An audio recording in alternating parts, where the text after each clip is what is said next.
আসসালামু আলাইকুম রহমতুল্লাহ। উস্তাদজি, প্রশ্ন হচ্ছে, আমরা লক্ষ্য করি আমাদের অনেক বন্ধুরা পরস্পরে তাদের স্ত্রীদের গোপনীয় বিষয়ে এক বন্ধু আরেক বন্ধুর সাথে আলাপ করে, একজন আরেকজনের সাথে এই সমস্ত বিষয়ে গোপনীয় বিষয় শেয়ার করে। এটা ঠিক বা শরীয়ত এ সম্পর্কে কি বলে? আসলে বর্তমান সময়ে আমরা যদি লক্ষ্য করি তাহলে দেখতে পাই এই বিষয়টা আমাদের যুব সমাজের ভিতরে খুব বেশি একটা মহামারী রূপ ধারণ করেছে। 4-5টা বন্ধু একসাথে থাকে, এক বন্ধু বিয়ে করেছে, তো সে বন্ধু তার ওয়াইফের সাথে কি করে না করে সব বিষয় অন্যান্য বন্ধুদের সাথে শেয়ার করে। আর এই শেয়ার করার কারণে এগুলা নিয়ে মজা করে, বিভিন্ন কথাবার্তা বলে, এবং একটা সময় এমন হয় যে এই কথাগুলো থেকে, এই গোপনীয় বিষয়গুলো থেকে আস্তে আস্তে ওই বন্ধুর ওয়াইফের সাথে অন্য বন্ধুর অ্যাফেয়ার, পরকীয়া শুরু হয়ে যায়। বিভিন্ন কথাবার্তা বা কখনো কখনো কথা জিজ্ঞেস করতে গিয়ে বাবির সাথে এই গোপনীয় বিষয় বন্ধু থেকে আগে জেনে ফেলে, তো বাবিকে এগুলো নিয়ে প্রশ্ন করে। তখন আস্তে আস্তে দেখা গেছে বাবি এবং বন্ধুদের সাথে ফ্রি হয়ে যায়। ফ্রি হওয়ার কারণে পরবর্তীতে একটা সময় কি হয়, পরকীয়ার সম্পর্কে জড়িয়ে যায়। এবং এটাও একটা মাধ্যম, এটাও একটা কারণ পরকীয়ায় জড়ানোর। এমন বহু ঘটনা বাংলাদেশে আছে, যে কিছুদিন আগেও আমি ফেসবুকে দেখেছি, বন্ধু তার বন্ধুর বউয়ের সাথে সম্পর্ক করার কারণে বন্ধুকে কেটে টুকরো করে ফেলেছে। তো এই সুযোগটা কিন্তু মূলত সেই দিয়েছে, আর না হয় সে কিন্তু বন্ধু কিন্তু এই কাজ করতে পারতো না তার বন্ধুর ওয়াইফের সাথে।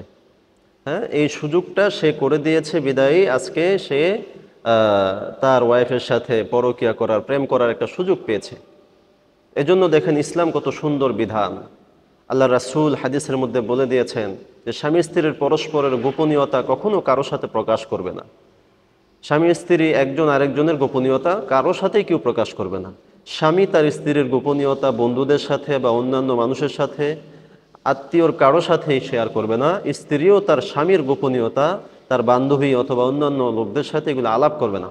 এগুলো আলাপ আলোচনা করলে এক নম্বরে তো লজ্জা চলে যায়, দ্বিতীয়ত দেখা গেছে পরবর্তী সময়ে এগুলো নিয়ে কখনো ঝগড়া হলে খোঁটা দেয়, অথবা সবচেয়ে বড় যে কারণটা বললাম সেটা হচ্ছে পরকীয়া সম্পর্কে জড়িয়ে যায়। অনেক ক্ষেত্রে আমরা এরকম বিপরীতও দেখি, বান্ধবীর হাজব্যান্ডের সাথে বান্ধবী কি করে এগুলা সে তার বান্ধবীদের সাথে আলাপ করে, পরবর্তীতে বান্ধবীরা তার দুলাভাই মনে করে বিভিন্ন কথাবার্তা বলে, আর বলতে গিয়ে একসময় ফ্রি হয়ে যায়। ফ্রি হয়ে যাওয়ার কারণে পরবর্তীতে একসময় তাদের মধ্যে একটা প্রেমের সম্পর্ক হয়ে যায়। আর সম্পর্ক হওয়ার পরে তখন দেখা গেছে নিজের স্ত্রীকে বাদ দিয়ে সে তার স্ত্রীর বান্ধবীকে নিয়ে পড়ে থাকে, ব্যস্ত হয়ে থাকে। আসলে মূলত এর দোষটা বা এর কারণটা কিন্তু তার স্ত্রীর, ওয়াইফের। কারণ তার স্ত্রী যদি তার গোপনীয়তা, তার এই সমস্ত কথাবার্তা তার বান্ধবীদের সাথে আলোচনা শেয়ার না করতো, তাহলে এই সুযোগটা কখনো সে পেত না। আজকে ঠিক তদ্রূপ আমরা ছেলে বন্ধুদের ক্ষেত্রেও দেখি, ছেলেদের ক্ষেত্রেও দেখি, তারাও বাসর রাতে স্ত্রীর সাথে কি করেছে অথবা কেমনি কি হচ্ছে না হচ্ছে বিভিন্ন গোপনীয় বিষয় তার বন্ধুদের সাথে শেয়ার করে। বন্ধুরা খুব মজা করে এগুলো শুনতে থাকে। এগুলো আমাদের সমাজে বর্তমানে একটা রোগে আক্রান্ত বা রোগে রূপান্তরিত হয়ে গিয়েছে।